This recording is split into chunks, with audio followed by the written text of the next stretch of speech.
People के नीचे वक्त रुका था। भदेरी एक ऐसा गांव था जहां वक्त चलते चलते रुक जाता था। कच्ची गलियां, नीम का पेड़ और चौपाल पर बैठक। गांव के बीचों बीच एक बहुत बड़ा पीपल का पेड़ था।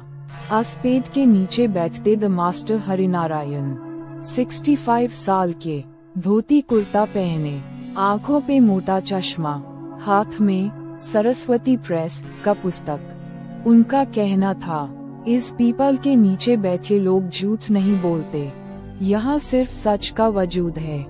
लेकिन सच अक्सर सबसे मुश्किल होता है। एक लड़का, एक राज। एक दिन हरिनारायण जी के घर एक छोटा लड़का आया। मोहन, 12 साल का, काले रंग का, चुपचाप और आंखों में अजीब सा डर। गांव वाले पूछने लगे, ये कौन है, किस घर का है? क्वोट, हरिनारायण जी ने सिर्फ इतना कहा, ये मेरा रिश्तेदार है, कुछ दिन रहेगा। पर असली बात कुछ और थी। मोहन किसी रिश्तेदार का बेटा नहीं था, वो था हरिनारायण जी की जवानी का एक छुपा हुआ सच। बीते दिनों की छवि। 1950 के दौर में हरिनारायण जी लखनऊ के कॉलेज में पढ़ते थे। वहाँ उनका प्रेम हुआ था एक दलित लड़की से, कमली। दोनों ने शादी नहीं की क्योंकि समाज ने इजाजत नहीं दी। कमली एक दिन चली गई, बिना कुछ कहे, सिर्फ एक चिट्ठी छोड़ के गई थी।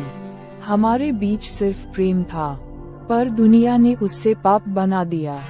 अगर कभी मेरा बेटा तुम्हारे पास आए, उस अपना नाम मत देना, बस एक छत दे देना। मोहन उसी प्रेम का फल था। गांव का समाज, गांव में चुगलियां चलने लगी। मोहन का रंग, उसकी सूरत, किस खानदान से आया है? क्वोट, क्या हरिनारायण जी कुछ छुपा रहे हैं?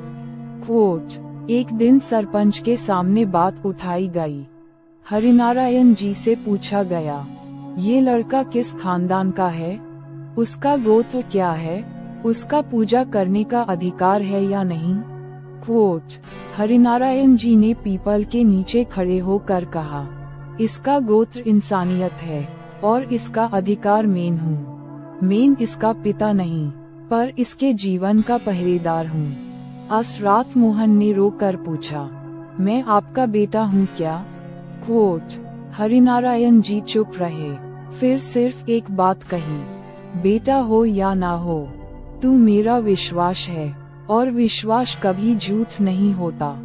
समय का चक्र, साल बीते। मोहन स्कूल में टॉप किया, फिर शहर गया। 1978 में वापस आया, एक कलेक्टर बनकर। गांव के पीपल के नीचे पूरा गांव जमा था।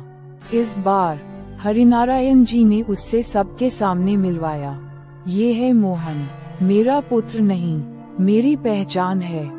लोग खड़े हो गए, कुछ ने ताली बजाई, कुछ अब भी खुद के अंदर लड़ रहे थे। लेकिन पीपल के नीचे वक्त एक बार फिर रुका था। अंत में हरिनारायण जी 82 साल की उम्र में चले गए। मोहन ने उनका अंतिम संस्कार किया, बिना किसी शंका, बिना किसी रुकावट के। उस दिन पीपल के नीचे एक पत्थर लगाया गया। यहाँ वो व्यक्ति बैठा करता था जिसे समाज ने कभी समझा नहीं, पर जिसे वक्त ने कभी झुकने नहीं दिया। संदेश, जिंदगी में सब कुछ मिल सकता है, पैसा, पद, सम्मान, लेकिन एक सच्चा रिश्ता मिलना सबसे बड़ी जीत होती है। पीपल के नीचे वक्त रुकता नहीं, बस हमें सोचने का समय देता है।